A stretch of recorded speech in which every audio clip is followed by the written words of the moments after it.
మీ family future కు safe investment అంటే లాండోరా the valley, కంది, హైదరాబాద్. ఇటీవల లోక్సభలో ప్రవేశపెట్టినటువంటి మహిళా రిజర్వేషన్ బిల్లు ఎందుకు వీగిపోయింది? ఎన్డీఏ ప్రభుత్వం అధికారంలో ఉన్నప్పటికీ ఆ స్థాయిలో మద్దతు లభించకపోవడానికి కారణం ఏంటి? ప్రతిపక్షాలు దీన్ని ఎందుకు వ్యతిరేకించాయి? అసలు ఈ బిల్లు ఎలా పాస్ అవ్వాలి? ఈ బిల్ పాస్ అయితే వచ్చేటువంటి ప్రయోజనం ఏంటి? డీటెయిల్గా తెలుసుకునేటువంటి ప్రయత్నం చేద్దాం. మనతో పాటు ఉన్నారు ప్రముఖ విశ్లేషకులు నాగార్జున రెడ్డి గారు. సార్ నమస్తే. నమస్తే. దేశవ్యాప్తంగా రాజకీయ ప్రకంపనలకు ఈ బిల్లు ఒక కేంద్రంగా మారింది.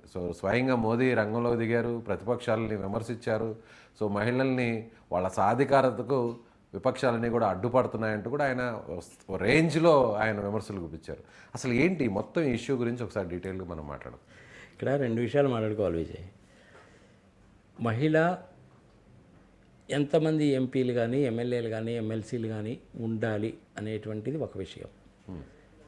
డీలిమిటేషన్ అనేటువంటిది ఇంకొక విషయం. దానికి దీనికి ఎటువంటి సంబంధము లేదు. కానీ 2023 అప్పుడు ఏం చేశారు అనేసి అంటే 33% మహిళలకి ఇవ్వాలి. పార్లమెంట్లో, రాజ్యసభలో, స్టేట్ అసెంబ్లీస్లో, ఎమ్మెల్యేస్లో ఇవ్వాలి అని చట్టం తీసుకొచ్చారు. ఎనానమస్గా అందరూ ఒప్పుకున్నారు. దానికి చట్టం అయిపోయింది.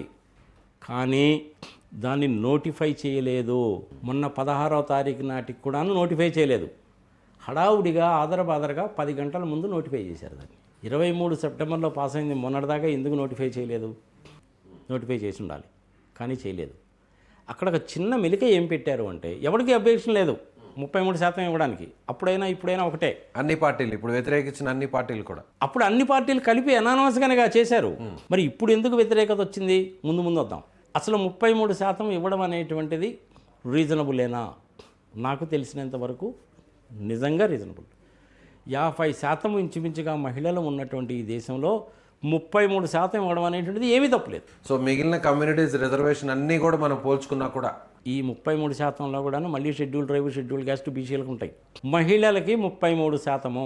ఒకటే ఒక పాయింట్, సింగిల్ పాయింట్. సెప్టెంబర్ 23లోనే చట్టం పాస్ చేశారు. రెండో పాయింట్. మొన్నటి దాకా కూడా నోటిఫై చేయలేదు. మూడో పాయింట్. నాలుగో పాయింట్ ఏంటి? ఒక చిన్న లింక్ పెట్టారు అక్కడ. లేటెస్ట్ సెన్సెస్ ఆధారంగా గుర్తుపెట్టుకోవాలి. ఇది లేటెస్ట్గా తీసినటువంటి జనాభా లెక్కల ఆధారంగా 33% అని చెప్పారు. కానీ ఇంతవరకు జరగలేదు కదా. వస్తున్నా ఇప్పటి వరకు మనకి జనాభా లెక్కలు జరగలేదు. భారత రాజ్యాంగం ప్రకారం ప్రతి 10 సంవత్సరాలకి ఒకసారి జనాభా లెక్కలు తీయాలి. జనాభా లెక్కలకి అనుగుణంగానే పార్లమెంటు నియోజకవర్గాలు, అసెంబ్లీకి నియోజకవర్గాలు పెంచాలి. అది భారత రాజ్యాంగంలో ఉంది. సరే, ఏ ఆర్టికల్లో ఉన్నది ఎవరైనా వెతుక్కోండి, దొరుకుతుంది. అక్కడ ఆ లింకు పెట్టారు. జనాభా ఆధారంగా అన్నారు. జనాభా లెక్కలు తీసిన తర్వాత అన్నారు. 2020లో 21లో కోవిడ్ ఉంది కాబట్టి జనాభా లెక్కలు తీయలేదు. నార్మల్గా అయితే ఏంది, 2011లో తీశారు, 2021లో తీయాలి. సరే, కోవిడ్ ఉంది కాబట్టి ఎవరూ తీయలేదు. ఇంత హాదరబాదరగా ఎందుకు చేశారు అంటే నోటిఫై చేయలేదు. అప్పుడే నోటిఫై చేసి ఉండాల్సింది. రాష్ట్రపతి గారు సంతకం పెట్టిన తర్వాత అఫీషియల్ గజెట్లో నోటిఫై చేయాలి. నోటిఫై చేయలేదు కాబట్టి ఇప్పుడు నోటిఫై చేస్తున్నాం అన్నారు. రైట్, బాగానే ఉంది. మరి ఇప్పుడు ఎందుకు చేశారు? అది $1 బిలియన్ క్వశ్చన్. అంటే నోటిఫై చేయకపోతే మళ్ళీ 2021లో కనుక చేయకపోతే 22లో చేయొచ్చు, 23లో వచ్చింది, 24లో ఎలక్షన్స్ ఉన్నాయి. అప్పుడు జనాభా లెక్కలు తీయడం కష్టమో అన్నారు కాబట్టి 22లోనే తీసుండొచ్చు. 22లో జనాభా లెక్కలు తీసి 23లో 33% అని ఏదైతే అన్నారో అది మొన్న 24లో ఇంప్లిమెంట్ చేసి ఉండొచ్చు. కానీ సెన్సెస్ కేవలం ఒక సంవత్సరంలో అయ్యేది కాదు కదా. అందుకని నేను చెప్తున్నా, 22లో మొదలు పెడితే సెన్సెస్ 23 కల్లా అయిపోయాయిగా. ఎందుకు చేయలేదు? పర్పస్ఫుల్గా, ఇంటెన్షనల్గా, ఉద్దేశపూర్వకంగానే చేయలేదు. ఏంటంటారా? దానికి వెనక బ్యాక్గ్రౌండ్ ఏంది? ఇందిరాగాంధీ గారు ఉన్నప్పుడు అబ్బో ఇదంతా ఏదో అంత తొందరగా తేలే వ్యవహారం కాదులే బాబు అని ఒక 25 సంవత్సరాలు పోస్ట్పోన్ చేసింది. ఈ రిజర్వేషన్ 2001 వచ్చింది. అప్పుడు వాజ్పేయి గారు ఉన్నారు. ఆయనకు కూడా అదే ప్రాబ్లం వచ్చింది. ఆయన కూడా దాన్ని 25 సంవత్సరాలు పోస్ట్పోన్ చేశారు. 2001 నుంచి 25 సంవత్సరాలు కలుపుకుంటే 2026 వచ్చారు. అంటే 50 సంవత్సరాల చరిత్ర ఉంది దీనికి. అదే నెంబర్ ఆఫ్ పార్లమెంట్ మెంబర్స్ 543 మందే ఉంటున్నారు ఇప్పటికి కూడాను. జనాభా చాలా పెరిగిందిగా. మేము చిన్నప్పటి నుంచి వింటున్నాం మహిళలకు 33% రిజర్వేషన్ చట్టసభల్లో కల్పించాలి. అసలు 543 మంది ఎంపీలు ఏంటి? అమెరికాలో 435 మంది ఎంపీలు ఉంటారు, 100 మంది సెనేటర్లు ఉంటారు. సెనేటర్లను కూడా డైరెక్ట్గా ఎన్నుకుంటారు అక్కడ. ప్రతి రాష్ట్రం నుంచి కూడా 2 వస్తారు, అంటే మన రాజ్యసభలాగా. మిగిలిన 435 మంది ఎన్నుకుంటారు. మొత్తం కలిపితే 535 మంది. 33 కోట్ల జనాభా ఉన్నటువంటి అమెరికాకి 535 మంది. చైనా విషయంలో కనుక తీసుకుంటే 3000 మంది. చైనా కూడా 140 కోట్ల పాపులేషనే.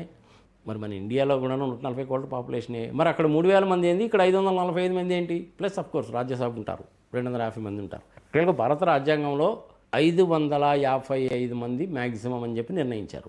ఇప్పుడు 543 ఉన్నారు, ఓకే. మరి 543 ఫిగర్ ఎట్టొచ్చింది ప్రజలకు కూడా తెలియాలిగా. అంతకుముందు ఆంగ్లో ఇండియన్స్ని 2 ప్రెసిడెంట్ గారు నామినేట్ చేయొచ్చు ఎంపీలుగా. 2020 సంవత్సరంలో దాన్ని తీసేశారు, అందుకని 543 అయిపోయింది. రాజ్యసభలో 245 మంది ఉంటారు. అందులో 12 మంది రాష్ట్రపతి గారు చేస్తారు, 233 మంది దేశంలో ఉన్న అన్ని రాష్ట్రాలు కూడా రిప్రజెంటేటివ్స్ కింద పంపిస్తారు. ఎమ్మెల్యేలు ఎమ్మెల్సీలు ఎన్నుకుంటారు. రాజ్యాంగంలో నిర్ణయించినటువంటి మ్యాక్సిమం నెంబర్ 250. 2 కూడాను రాజ్యాంగంలో నిర్ణయించి దిగువనే ఉన్నాయి, మంచిదే.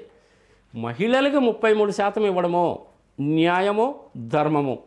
చాలామంది ఎక్సలెంట్ మహిళలు ఉంటారు.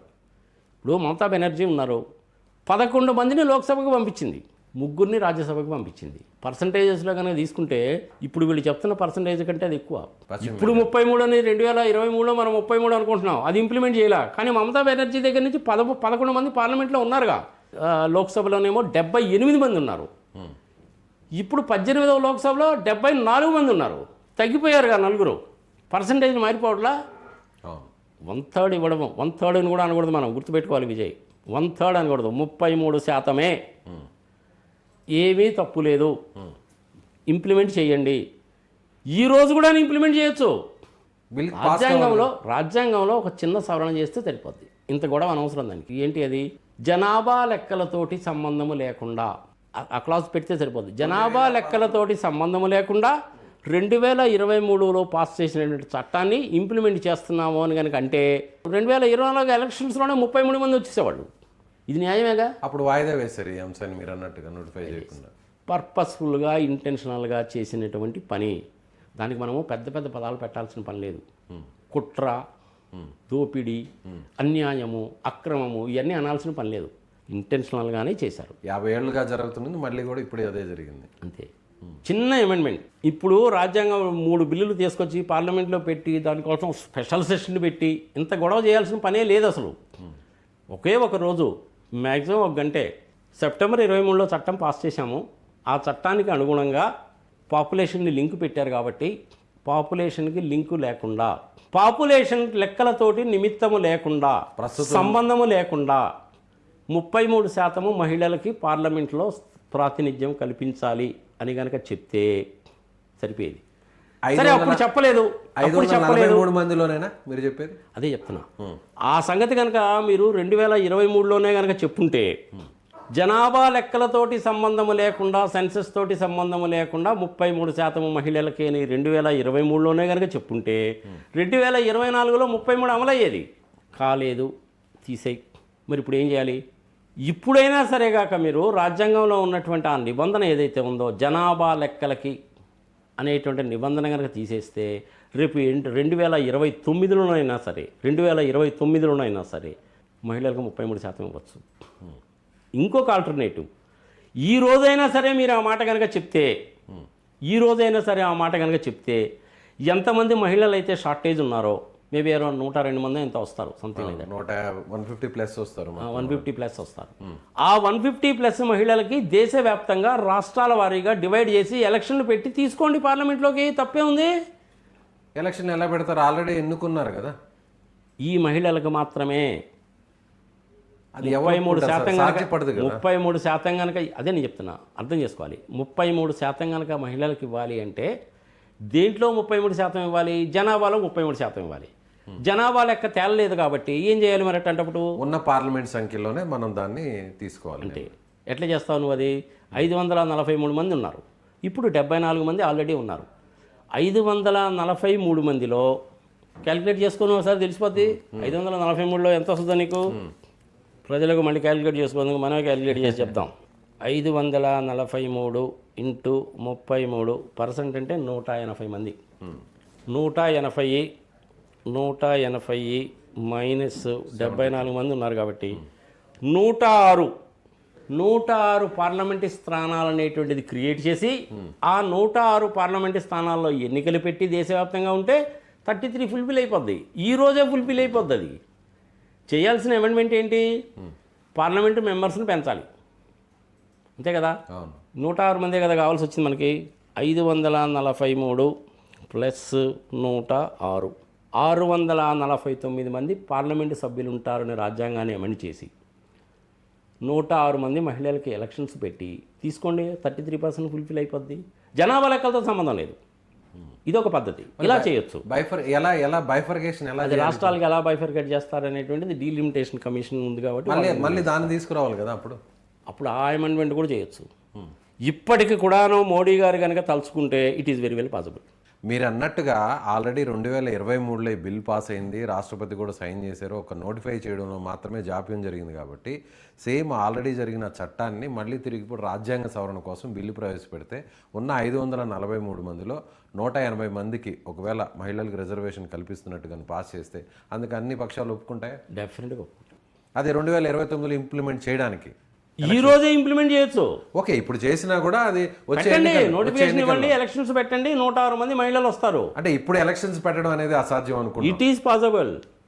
Why not? It is possible. రాజకీయ ప్రయోజనాలు ఉంటాయి కదా అంతిమంగా కావాల్సింది. అదే మనకు ప్రాబ్లం వచ్చిందల్లా ఈ రాజకీయ ప్రయోజనాలతోటే వచ్చింది ప్రాబ్లం, అంతకంటే ఏం లేదు. సరే, అది కుదరలేదు, తీసేద్దాం.